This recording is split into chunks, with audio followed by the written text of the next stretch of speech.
Hello, it's Saturday the 27th of August. You're tuned in to our 6 p.m. newscast coming to you from Arirang's news centre in Seoul. It's great to have you with us. I'm Mark Broom. Our top story this evening, Korea's main opposition Minjoo Party is holding its national convention in southern Seoul. The party is electing its new leader and 8 Supreme Council members who will have a direct role in the party's decision-making processes. Let's connect to our Shin Se-min, who is joining us from the Olympic Stadium. Se-min, do we know the results yet?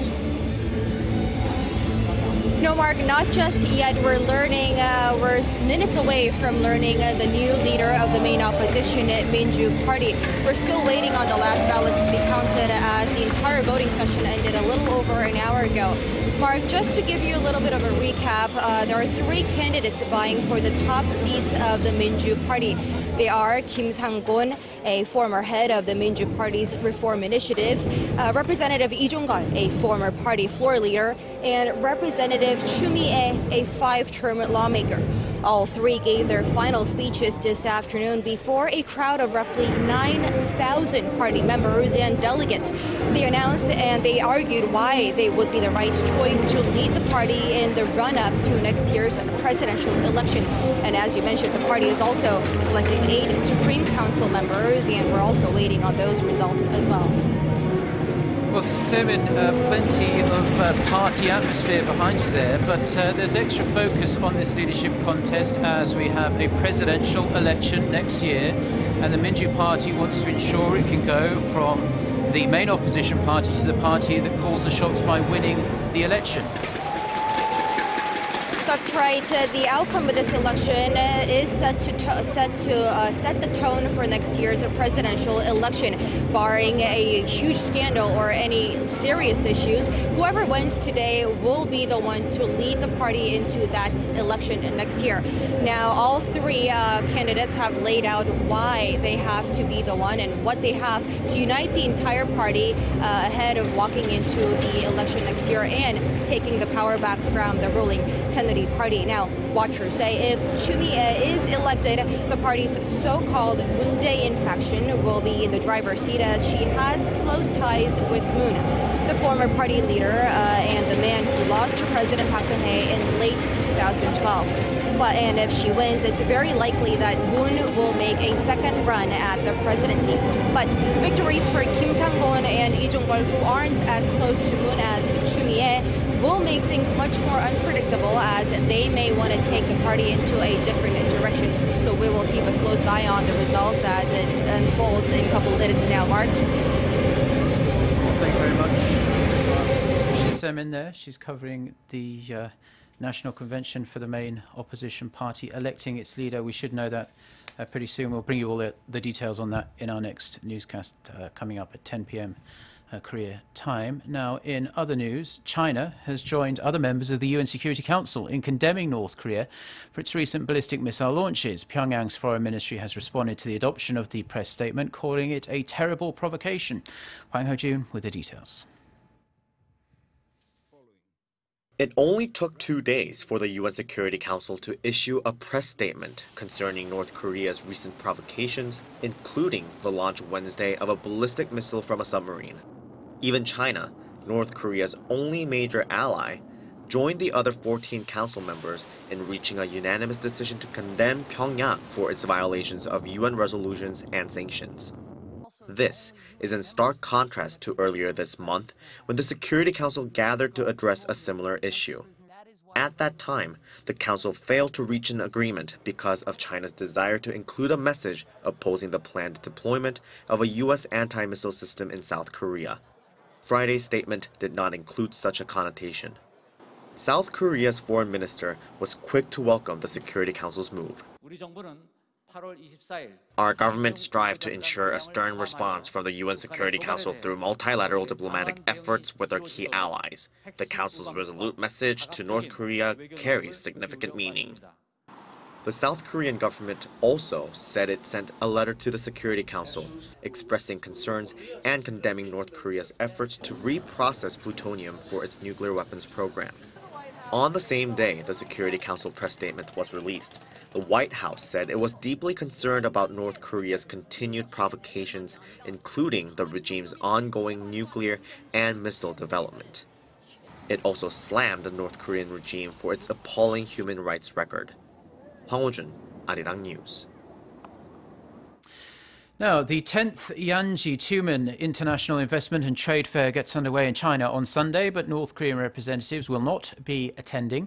Chinese and international buyers have been gathering in the northeastern city of Yanji near China's border with North Korea for the 4-day-long fair. North Korea, which had been planning to send reps from 5 state-run firms, ditched the idea after a slew of defections in recent weeks by high-ranked North Korean diplomats. The National Assembly is standing by South Korea's decision to maintain restrictions on the use of government-supplied maps overseas. An Assembly think tank said the government made the correct choice to delay a decision as it could impact national security by exposing sensitive military installations to North Korea. The South Korean government has yet to respond to a request by Google to take government map data for use in servers worldwide. It said this week that it will put off the decision until late November. Google says it needs the data to offer full GPS and other mapping services in Korea, but critics say it will seriously affect the competitiveness of the nation's ICT industry. Now, South Korea is hosting the 8th Korea, China, Japan Culture Ministers meeting this weekend. The ministers are on Jeju Island to discuss ways to further boost cultural exchanges, especially with the 2018, 2020 and 2022 Olympics set to take place in the 3 countries. Lee Ji-won has more. The Korea-China-Japan Culture Ministers meeting kicked off on Korea's Jeju Island on Saturday. Now entering its 8th year, the annual event focuses on ways to expand cultural exchanges and develop cultural networks among people and institutions in the 3 countries. This year, the 2-day meeting will especially focus on the upcoming Olympics in the 3 countries, starting with 2018 Winter Olympics in Korea, the 2020 Summer Olympics in Japan, and 2022 Winter Olympics in China. Through the Games, the 3 countries are seeking to further promote the East Asian region. Topping the agenda on Saturday is a Director General's meeting. The participants will also participate in an opening ceremony and attend a festival featuring collaborative performances by artists from each country. And before the meeting wraps up, the 3 countries will engage in the annual ritual of designating 3 East Asian cultural cities for 2017. Through the designation, the countries are seeking to promote the cultures and traditions of the chosen cities, while also facilitating cultural exchanges between all 3 of them throughout the year. Lee Ji-won, Arirang News, Jeju. The number of people killed in Wednesday's earthquake in central Italy has risen to 281, with almost 400 others still receiving treatment in hospital. Rescue workers have acknowledged that they may not find any more survivors as powerful aftershocks have damaged access roads to the hardest hit areas. No one has been pulled alive from the rubble since Wednesday evening local time. A state funeral will be held on Saturday for around 40 of the victims. Flags will also fly at half-mast as Italy holds a national day of mourning. Now, security forces in Bangladesh say the mastermind behind last month's terror attack in Dhaka has been killed in a raid. Officials say Bangladeshi Canadian citizen Tamin Chowdhury and 2 other militants were shot dead during a raid on their safe house. The July 1st attack on a cafe in an upscale Dhaka neighborhood killed 22 people. The victims, mainly Italian, Japanese and Bangladeshi, were tortured and hacked to death with machetes. The United States and Russia say that 10 hours of joint talks in Geneva have significantly narrowed their differences on how to restore a ceasefire in Syria. U.S. Secretary of State John Kerry says that while a conclusive deal still eluded them, clarity on many issues was achieved. Kerry added that a political agreement is the only deal that would work for the people of Syria and make the region safer and more secure. His Russian counterpart, Sergei Lavrov, said the talks had managed to lower the level of mistrust. The US and Russia are eager to revive a truce that crumbled months ago. The head of the US Federal Reserve says the case for a rate hike has strengthened in recent months. Speaking in Wyoming on Friday local time, Janet Yellen cited the solid performance of the US labor market, the Fed's outlook for economic activity and also inflation. Yellen's remarks signal the Fed could increase the rate at its next policy meeting in just over 3 weeks from now. However, analysts say the remarks also give the Fed an out if economic data disappoints in the weeks to come. The Fed raised rates to a range of 0.25% to 0.5% in December of last year, after keeping the benchmark near zero for 7 years.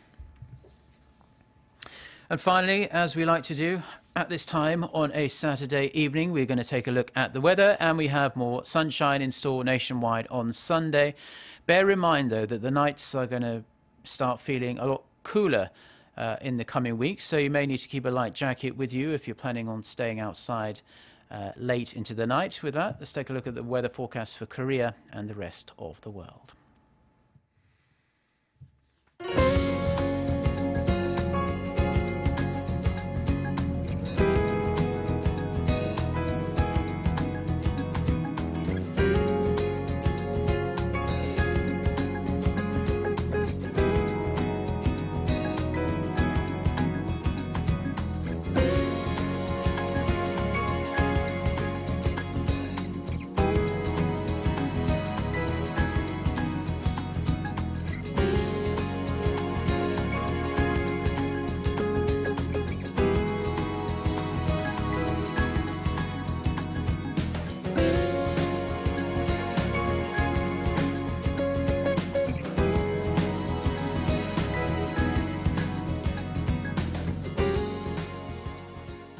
Well, that's all we have for now. Do enjoy the rest of your Saturday, wherever you're watching us, and stay tuned to Arirang TV. We'll be back again with our next newscast. That's coming up at 10 p.m.